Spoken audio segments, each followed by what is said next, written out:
I suppose it's the next step for us in our preparation for next Thursday night. We've done some match practice together and been able to get some decent hit outs and exposure to contest work. So this is the next step for us. It's pretty much a full dress rehearsal as such. Gives us a chance to experience that pre-game structure with all of the associated restrictions and changes that have taken place since round one, really. So our boys are going to get used to that and then get going and get 4 quarters under our belt. Nathan, do you expect to have a scratch match for non-selected players ahead or after that Richmond game? Jordan, we've the AFL have, in their wisdom, have seen fit to, with the government, to give us the opportunity for the players that aren't selected on any given weekend in an AFL match to play practice matches against any side that we see fit, really. The most logical way to do it is against the side that you're playing on that week, if it's a Victorian team.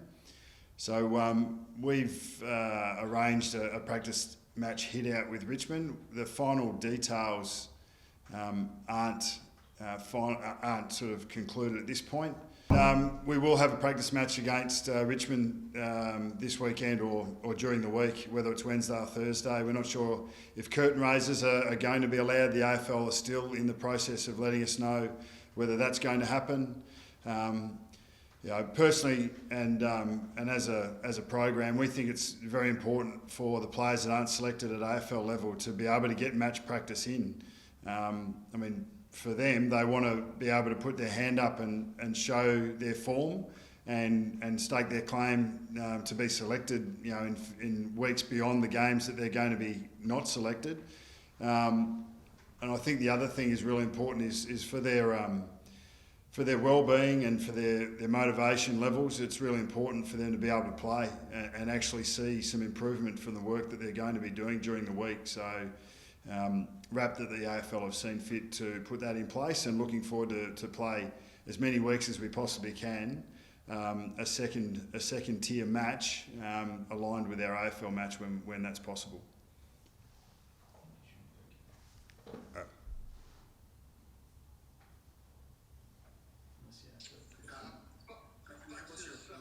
Go with Rob. You go, Dan. Go. Oh, okay. Thanks, Rob. Bucks, what's your availability? Obviously, we know about Ben Reid and Adam Shalor, but what's the availability for next Thursday? How many are you going to have out on track tonight, do you think? Yeah, we'll have a full complement of. So to be able to field 2 sides is not something that you've always got the capacity to do. We've got a couple of our Irish boys in Mark and Anton that are still in quarantine. I think they're counting down the seconds to midnight on Saturday night, and they can resume training with us beyond that. Outside of that, the ones that have been communicated to you are in the process of rehabbing and not ready for a full match scrimmage. So we expect to have 38 that will be out on the track and participating in the full 4 quarters. So not bad numbers for us, and ultimately, when you are fielding at 22, there's plenty of numbers that can contribute and to feed into the side that needs to take the park each week. The more the merrier for us, because we feel like we've got a lot of competition for spots. It's been a long time since round one, and the boys tonight will be staking their claim. Thanks, g'day. Yeah, mate. Missed in round one was Jaden Stevenson. He'd be right in the pitch to come back, I presume? Yeah, Jaden's one that wasn't involved in round one. Rupert Wills, Darcy Cameron, to name a few more. Obviously, Trav Varco was injured at the time and is fully fit and played really well. In his first contact session last Friday, and has trained on strongly. we had a really strong performance in round one, but that's a fair while ago now. So the 22 that took place then is a fair place to start, but it's not necessarily where we're going to finish. Jaden's come back in decent nick, and he's really keen to put a good session in this evening to round out his claims for a berth on Thursday night. And as I said, a fair bit of competition for spots, so it's a good problem to have. With that, Bucks, you obviously haven't held back in the past couple of weeks. You expect the boys to go out pretty fit and fierce tonight? Yeah, well, Corey, I think by nature, our players are combative and they're competitive. So when you put them in that cauldron and you ask them, to flick that switch and that mentality into playing a match, you're going to get a response. Having said that, there's nothing like playing against another opposition, and for what it's worth, in front of 100,000 probably brings another layer to it as well. So, in the absence of that, playing against a direct opponent is what really gets the juices flowing and brings out that combative attitude the most. But our boys have always been used to letting it all hang out in many ways and to give their very best in these circumstances. We know it's human nature to leave a little bit there for when you're up against an opponent, but it'll be fairly willing tonight, I would have thought. Will Mason Cox play tonight, Buck? No, Coxie won't. So he's obviously missed last Friday and has missed this one. That knock to the knee has been problematic, but we believe he'll be right to fully train next week. But he will be down on a bit of match practice by the time he gets there. He did come out of the quarantine period in pretty good nick physically, so there's no doubt that he's done the amount of work required from a fitness perspective. It'll just be that match fitness that we'll have to make an assessment on next week. Nathan, how are you? Clearly, everyone's been through restrictions, but you and your family, I imagine, still having a few more severe restrictions than the rest of us. How are you sort of finding that at the moment? Yeah, I think we're still in the short term with that, mate. The restrictions that not just the players but the staff are being held to, for the privilege of actually continuing on in our workplace and to keep the AFL season alive and going, are quite onerous, but they're no different to what the rest of society, I suppose, have found themselves, the situation that they found themselves in. The difficulty is going to become as society opens up and we're asked to stay at effectively stage 3 restrictions for the people in Victoria. So essential travel only, no visitors to home, basically stay at home. So we understand that that's part of it. I think our people have reflected really positively on that experience over the last sort of 8 to 10 weeks and coming back to the things that truly matter. And whilst we have the capacity to be able to turn up at work, I think that makes the sacrifice, if you want to see it like that, or an investment, worthwhile for us because we get to come in and go to work.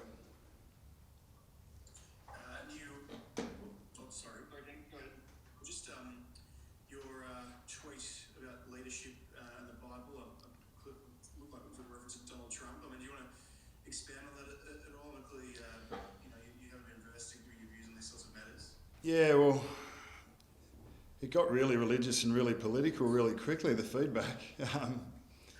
It was actually more a comment around human nature and hopefully perspective of understanding that you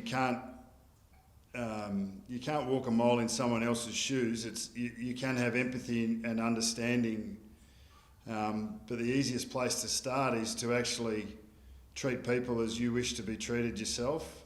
That's not the full picture, but it would stop a lot of the scenes that we have witnessed on both sides of the argument over in America, it's been very confronting for me. It's been a real challenging week. I've had to check my own biases and prejudices and my own perspectives. I believe I'm quite empathic as a leader. We celebrate our difference in this environment, and as I've been on record to say, I'm so proud of where our club has come and how our people look after one another and represent each other and celebrate our differences and our stories as well as we possibly can. But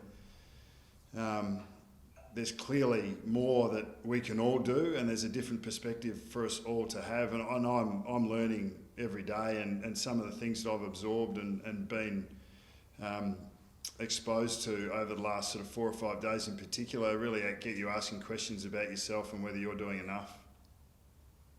Nathan, Andrew Faulkner from The Australian. How are you? Good, mate.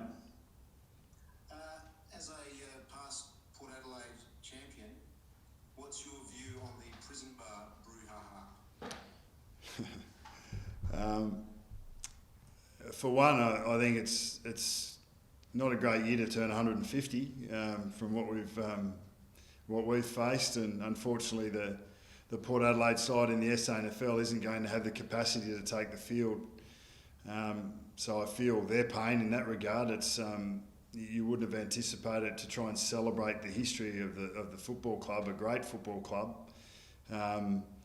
To have your hands tied behind your back in many ways. I think that the decision to wear the prison bar strip in the showdown, is a fair acknowledgement of the history of the football club, and I think that that's something that no one would have any specific issues with. I think it's a fair celebration for Port to be able to do that in the showdown.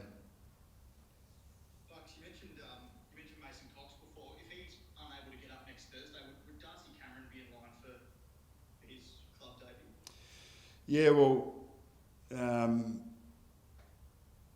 suppose I can share this here, but it was 10 weeks ago now and it's old news.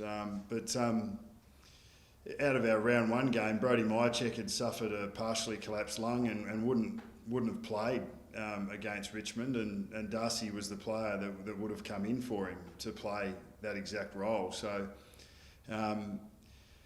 Darcy's ruck work and his aerial strength were the two attributes that we brought him across from Sydney for, that we traded for him to come to us. And the major beneficiaries of that in a very short space of time have been Brodie Grundy, who has had to ruck against us, and they've gone to town on each other. They've really had some great battles. And Darcy has slowly worked on his forward craft and his capacity to play as a tall forward for us and be a real aerial target. And he definitely has that capacity. He understands that he might get stuck in behind Broads if he's simply pigeonholed as a ruckman, and we've been really strong with him that we see his capacity and strength in the air to do some damage forward of the ball.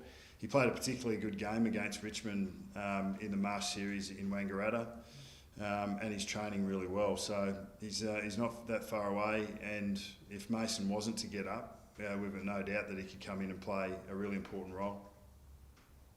And just on that situation, I don't know if you heard out of Richmond this morning, but there's a bit of talk about Marley and Piggott potentially playing in the ruck. If that was to happen in round two, how does that change, firstly, the way you plan for it and what Brodie does around the ground? Yeah, well, I suppose there'll be a fair bit of speculation over the next week about a lot of things. I think we'll just come back to what we know, and I mean, in the end, Richmond have been a team that have played really consistent football, the most consistent football of any side over the last 3 years, and really successfully. They've won more games than anyone else, have been the premier side for that entire time pretty much. So I think they're pretty confident in the way they go about it and their structure and their setup. They clearly are adaptable though, and they do find different ways to go about it, but we'll face that when we get there. There's not a lot of lead-up games. There's not a lot of there's no scouting to be done. We can go back to round one, and they can go back to round one, but that's a long time ago. There's a lot that we won't know about, mate, but we will focus on us and and try and execute our brand as best we possibly can, and look forward to the challenge, whatever Richmond throw at us. And Nathan, is that a tactic you would entertain, playing a midfielder as an undersized backup ruckman? Would you ever do that on your side? Well, it has been done before. I think Pendles has done it for periods for us unsuccessfully. It's about the only thing he wasn't able to do. I think he's got a list of excuses on why it didn't work though that weren't due to him. But look, there's plenty of ways you can skin a cat. There's different methods of how you want to go about setting up your team, and the ruck and the second ruck role has been obviously speculated on ad nauseum really for the last sort of 4 or 5 years, and we've seen some success. But Richmond were on record for saying they were going to play 2 ruckmen. They did it in round 1. It went pretty well for them. So we'll plan for different eventualities, but we're ready for whatever comes. Any more? Yeah, mate. One more from me. Is there an update on Tom Langdon and where he's at in his recovery? Yeah, Riley. Langers has been in great shape. He actually came out and did some on-field work on Monday, and has moved all right. He's we still, I sat here last week and I'll say the same things. His knee is gradually handling greater load as it goes along. He's still more likely a medium-term to long-term prospect for us. There's no immediate ramping up of him returning to full training at this point, although we just need to see how he responds to the next couple of weeks and dipping his toe into some football load. So he's a great man, Langers. Contribution's been huge to us. We rate him as a player. He makes us better when he's in. But I don't know if there's many clubs in the land that get to put their very best, or what they see as their very best 22 out in the park every week. Thankfully, we know that we've got a really deep list and a strong squad mentality to fill the voids.